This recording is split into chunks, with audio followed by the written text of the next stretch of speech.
Police സെയ്ദിൻ്റെ photo വെച്ച് അന്വേഷിച്ച് അവരുടെ ഫ്ലാറ്റ് കണ്ടുപിടിച്ച് അങ്ങോട്ടേക്ക് എത്തുന്നു. പോലീസ് വന്നിട്ടുണ്ടെന്ന് സാജിദും സെയ്ദും മനസ്സിലാക്കുന്നു.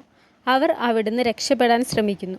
പോകുന്നതിന് മുമ്പ് ധൃതിയെ കൊല്ലാൻ നോക്കുന്നുണ്ടെങ്കിലും ധൃതി റൂമിൽ കയറി ഡോറടയ്ക്കുന്നു. സമയമില്ലാത്തതിനാൽ അവളെ അവിടെ വിട്ടിട്ട് പുറകുവശത്തെ പൈപ്പ് വഴി താഴേക്കിറങ്ങുന്നു. ശ്രീകാന്തും പോലീസ് ടീമും വന്ന് ഡോർ തല്ലിപ്പൊളിച്ച് അകത്ത് കടക്കുമ്പോഴേക്കും അവർ ഫ്ലാറ്റിന് പുറത്തെത്തിയിരുന്നു. ശ്രീകാന്തിൻ്റെ സൗണ്ട് കേട്ട് ധൃതി ഡോർ തുറക്കുന്നു. അവൾ ആകെ പേടിച്ച് കരയുന്നുണ്ടായിരുന്നു. ശ്രീകാന്ത് അവളെ ഹോസ്പിറ്റലിലാക്കുന്നു. കോമ്പൗണ്ടിന് പുറത്ത് കടക്കാൻ ശ്രമിക്കുന്ന സെയ്ദും സാജിദും പോലീസിൻ്റെ എൻകൗണ്ടറിൽ കൊല്ലപ്പെട്ടു. സാജിദിനെ ജീവനോടെ പിടികൂടാൻ പരമാവധി ട്രൈ ചെയ്തെങ്കിലും സാധിച്ചില്ല. ചെന്നൈയിലെ മിഷനെ പറ്റി അറിയുന്നത് സാജിദിനാണെന്ന് ശ്രീകാന്തിന് അറിയാമായിരുന്നു. ധൃതി ഹോസ്പിറ്റലിൽ അഡ്മിറ്റാണ്. ശ്രീകാന്ത് വന്ന് ധൃതിയോട് ഇപ്പോൾ എങ്ങനെയുണ്ട് എന്ന് ചോദിക്കുന്നു. ധൃതി ഞാനൊരു മനുഷ്യനെ കൊന്നു എന്ന് പറഞ്ഞ് സങ്കടപ്പെടുന്നു. ശ്രീകാന്ത് പറയുന്നു അയാളുടെ പേര് സൽമാൻ എന്നാണ്. അയാൾ ഒരു ടെററിസ്റ്റാണ്. അവൻ ഒരുപാട് പേരെ കൊന്നിട്ടുണ്ട്. അപ്പോഴും ധൃതി സങ്കടപ്പെടുന്നത് കണ്ട് ശ്രീകാന്ത് പറയുന്നു സൽമാൻ ഇപ്പോഴും മരിച്ചിട്ടില്ല, ഗവൺമെൻറ് ഹോസ്പിറ്റലിൽ അഡ്മിറ്റാണെന്ന്. ഇത് കേട്ടപ്പോൾ ധൃതിക്ക് ആശ്വാസമായി. റൂമിൽ നിന്നും പുറത്തിറങ്ങിയ ശ്രീകാന്തിനോട് സുജി ചോദിച്ചു ശരിക്കും സൽമാൻ ജീവിച്ചിരിപ്പുണ്ടോ എന്ന്. ഇല്ല, അവൻ മരിച്ചു എന്ന് ശ്രീകാന്ത് പറയുന്നു. അവൻ ധൃതിയോട് എന്തെങ്കിലും മിസ്ബിഹേവ് ചെയ്തോ എന്ന് ശ്രീകാന്ത് ചോദിക്കുമ്പോൾ അങ്ങനെയൊന്നും ഉണ്ടായിട്ടില്ലെന്ന് സുജി പറയുന്നു. മുത്തു ഫ്ലൈയിങ് സ്കൂളിൽ ഫോറൻസിക് ടീമുമായി വന്ന് പരിശോധിക്കുന്നു. അവിടെ അവർ ഇന്നലെ കണ്ട ചെറിയ എയർക്രാഫ്റ്റ് ഉണ്ടായിരുന്നില്ല. അതേസമയം ശ്രീകാന്ത് മുത്തുവിനെ കോൾ ചെയ്ത് 3 hours അങ്ങോട്ടെത്തുമെന്ന് പറയുന്നു. JKയെക്കുറിച്ച് വല്ല വിവരവും ഉണ്ടോ എന്ന് ചോദിക്കുമ്പോൾ ഇതുവരെ ഒന്നും അറിയില്ല, അന്വേഷിച്ചു കൊണ്ടിരിക്കുന്നു എന്ന് പറയുന്നു.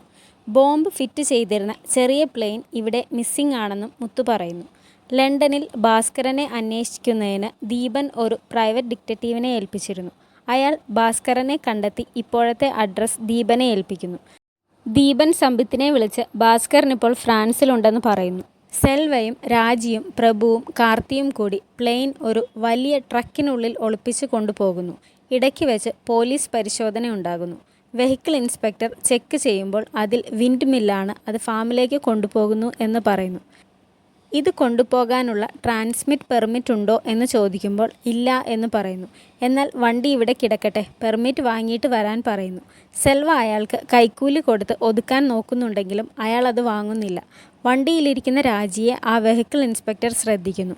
അത് കണ്ട് രാജി അയാളുടെ അടുത്തേക്ക് ചെന്ന് അയാളെ സൈഡിലുള്ള ഒരു ഷെഡിലേക്ക് കൂട്ടിക്കൊണ്ടു പോകുന്നു. കുറച്ച് കഴിഞ്ഞ് രാജി മാത്രം അതിൽ നിന്നും ഇറങ്ങി വരുന്നു. അവൾ വണ്ടി എടുത്തുകൊണ്ട് അവിടെ നിന്ന് പോകുന്നു. സെൽവ ഭാസ്കരനെ വിളിക്കുന്നു. ഭാസ്കരൻ പറയുന്നു അവിടെ അടുത്തുള്ള കിച്ച ഫാമിൽ കൊണ്ടുപോയി മിഷന് വേണ്ട പോലെ എല്ലാം സെറ്റ് ചെയ്യാൻ. ഇതുപോലെ ഒരു ചാൻസ് ഇനി വേറെ കിട്ടില്ല എന്നും പറയുന്നു. ഒരു തമിഴൻ സൈക്കിളിൽ പോകുമ്പോൾ അയാൾക്ക് മൂത്രമൊഴിക്കാനായി റോഡ് സൈഡിൽ ഇറങ്ങുന്നു. അയാൾ അവിടെ JK കിടക്കുന്നത് കാണുന്നു. അവിടെ ചെന്ന് JKയുടെ പേഴ്സും ഫോണും എടുത്തിട്ട് അയാൾ പോകുന്നു. TASയിൽ JKയുടെ ഫോണിൻ്റെ സിഗ്നൽ കിട്ടുന്നു. സിഗ്നൽ അന്വേഷിച്ച് വരുന്ന ഉദ്യോഗസ്ഥർ അയാളെ കസ്റ്റഡിയിലെടുക്കുന്നു. അവർ JK കിടക്കുന്ന സ്ഥലത്തെത്തി JKയെ ഹോസ്പിറ്റലിൽ എത്തിക്കുന്നു. ഫാമിൽ എത്തിയ രാജിയും എല്ലാവരും ചേർന്ന് പ്ലെയിൻ റീഫിക്സ് ചെയ്യുന്നു. ഫ്രാൻസിൽ പോലീസുമായി ദീപൻ ഭാസ്കരൻ്റെ അടുത്ത് വരുന്നു. മിഷൻ സ്റ്റോപ്പ് ചെയ്യാനും രാജി എവിടെയുണ്ടെന്ന് പറയാനും ആവശ്യപ്പെടുന്നു. പിടിക്കപ്പെട്ടു എന്ന് മനസ്സിലാക്കിയ ഭാസ്കരൻ സൈനൈഡ് കഴിച്ച് ആത്മഹത്യ ചെയ്യുന്നു. ചെന്നൈയിൽ ശ്രീലങ്കൻ PM രൂപതുംഗ എത്തി. മിസസ് ബസുവുമായുള്ള മീറ്റിംഗ് തുടങ്ങാൻ സമയമായി.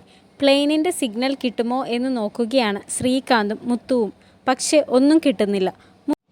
മുത്തു ഒരു എയ്റോപ്ലെയിൻ എക്സ്പേർട്ടിനെ വിളിച്ച് കാര്യങ്ങൾ അന്വേഷിക്കുന്നു. ചെറിയ പ്ലെയിനുകൾ ഡിസ്മാൻഡിൽ ചെയ്ത് ട്രക്കിലാക്കി മറ്റൊരിടത്ത് എത്തിച്ച് വീണ്ടും റീഫിക്സ് ചെയ്യാനാകുമെന്ന് എക്സ്പേർട്ട് പറയുന്നു. ഇത് കേട്ട് ഹൈവേ വഴി പോകുന്ന എല്ലാ ട്രക്കുകളും പരിശോധിക്കാൻ മുത്തു ഓർഡർ കൊടുക്കുന്നു.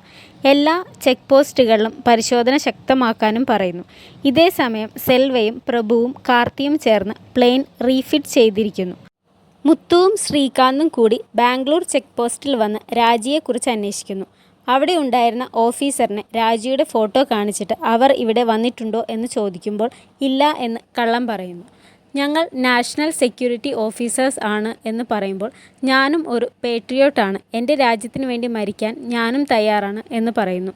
ശ്രീകാന്തും മുത്തുവും ഓഫീസിന് പുറത്തിറങ്ങി അവിടെ കണ്ട ഡ്രൈവർമാരോടും കടക്കാരോടും രാജിയുടെ പിക്ചർ കാണിച്ച് അന്വേഷിക്കുന്നു. ഒരു കടക്കാരൻ പറയുന്നു, ഇന്നലെ ഇവിടെ വന്നിരുന്നു. ഇത് കേട്ട് ശ്രീകാന്ത് അവിടുത്തെ ഓഫീസറിനെ ചെന്ന് അടിക്കുന്നു. രാജി വന്ന ട്രക്കിൻ്റെ ഡീറ്റെയിൽസ് കൊടുക്കാൻ പറഞ്ഞ് ദേഷ്യപ്പെടുന്നു. അപ്പോൾ തന്നെ ശ്രീകാന്ത് TASCയുടെ ഓഫീസിൽ വിളിച്ച് പുനീത്തിനോട് ഈ ട്രക്ക് ഇപ്പോൾ എവിടെയുണ്ടെന്ന് സിഗ്നൽ കണ്ടെത്താൻ പറയുന്നു. പുനീത് അത് ചെക്ക് ചെയ്തിട്ട് ബാംഗ്ലൂർ ചെക്ക് പോസ്റ്റിൽ നിന്നും 3 കിലോമീറ്റേഴ്സ് അപ്പുറം ചെന്നിട്ടുണ്ട് എന്ന് പറയുന്നു. ശ്രീകാന്ത് ചെല്ലം സാറിനെ വിളിച്ച് ബാംഗ്ലൂർ ചെക്ക് പോസ്റ്റിൽ നിന്നും 3 കിലോമീറ്റേഴ്സിനുള്ളിൽ പ്ലേ ഗ്രൗണ്ടോ സ്റ്റേഡിയമോ എന്തെങ്കിലും ഉണ്ടോ എന്ന് ചോദിക്കുന്നു. അവിടെ ഭാസ്കരൻ്റെ ഫ്രണ്ടിൻ്റെ ഫാമുണ്ട്. കിച്ച ഫാം എന്നാണ് അതറിയപ്പെടുന്നത്. അവിടെ അന്വേഷിക്കാൻ പറയുന്നു. ശ്രീകാന്തും മുത്തുവും ബാക്കി പോലീസ് ടീമും എല്ലാവരും കൂടി കിച്ച ഫാമിലേക്ക് പോകുന്നു. ശ്രീലങ്കൻ PM-ഉമായുള്ള മീറ്റിംഗ് 10 മിനിറ്റിനുള്ളിൽ തുടങ്ങും എന്ന് അറിയുന്നു. കിച്ച ഫാമിൽ രാജി ഫ്ലൈയിങ്ങിന് തയ്യാറായി നിൽക്കുന്നു. സെൽവ അവളുടെ അടുത്ത് ചെന്ന് മീറ്റിംഗ് ഇപ്പോൾ തുടങ്ങും. ഏതാണ്ട് 2 മണിക്കൂറോളം മീറ്റിംഗ് ഉണ്ടാവും. അതിനുള്ളിൽ മിഷൻ കംപ്ലീറ്റ് ചെയ്യണം. ഞങ്ങളുടെ ഭാഗത്തു നിന്നുള്ള എല്ലാ ഹെൽപ്പും ഉണ്ടാവും. രക്തസാക്ഷികൾ ഒരിക്കലും മരിക്കുന്നില്ല എന്ന് പറയുന്നു. ശ്രീകാന്തൊക്കെ ഫാമിലേക്ക് വരുന്നത് ദൂരെ നിന്നു തന്നെ പ്രഭു കാണുന്നു. അയാൾ കാർത്തിയെയും സെൽവയെയും രാജിയെയും വിവരമറിയിക്കുന്നു. അവർ തോക്കുകളൊക്കെ എടുത്ത് പ്രതിരോധിക്കാൻ റെഡിയാവുന്നു. PM-മാരുടെ മീറ്റിംഗ് തുടങ്ങിക്കഴിഞ്ഞു. ശ്രീകാന്തൊക്കെ എത്തി ഫാമിൽ ഇറങ്ങുമ്പോൾ തന്നെ അവർക്ക് നേരെ വെടിവെക്കുന്നു. അവർ തിരിച്ചു വെടിവെക്കുന്നു. ശ്രീകാന്തും സെൽവയും ഫൈറ്റുണ്ടാകുന്നു. രാജി ഒരു ബൈക്കിൽ പ്ലെയിനിനടുത്തേക്ക് പോകുന്നു. രാജിയെ പിടിക്കുന്നതിനായി ശ്രീകാന്തും മുത്തുവും കാറിൽ പിന്തുടരുന്നു. അവൾ പ്ലെയിനിൽ കയറി മുന്നോട്ടേക്കെടുക്കുന്നു. ശ്രീകാന്ത് പ്ലെയിൻ വെടിവെച്ച് താഴെയിടുന്നു. PM ബസുവും രൂപതുംഗയുമായുള്ള മീറ്റിംഗ് സക്സസ് ആയി കഴിഞ്ഞു. മിഷൻ ഫെയിലാക്കിയതുകൊണ്ട് ശ്രീകാന്ത്, JK, മുത്തു, ശർമ്മ സാർ, പുനീത് എല്ലാവർക്കും PM അവാർഡ് കൊടുക്കുന്നു. തിരിച്ച് മുംബൈയിൽ വന്ന ശ്രീകാന്ത് സുജിയോടും പിള്ളേരോടും വിശേഷങ്ങളൊക്കെ പറയുന്നു. സുജിക്ക് ശ്രീകാന്തിനോട് എന്തോ പറയാനുണ്ട്. അത് എങ്ങനെ പറയുമെന്ന് സംശയിച്ച് മടിച്ച് ശ്രീകാന്തിനെ നോക്കി നിൽക്കുന്നു. അവസാനം കൽക്കത്തയിൽ ഒരാൾ മിഷന് വേണ്ടി പ്ലാൻ ചെയ്യുന്നത് കാണിച്ചുകൊണ്ട് ദ ഫാമിലി മാൻ സീസൺ 2 അവസാനിക്കുന്നു. സീസൺ 3 കൊൽക്കത്തയിലാവും എന്നൊരു ഹിൻഡ് കൂടി ഇവിടെ തരുന്നുണ്ട്.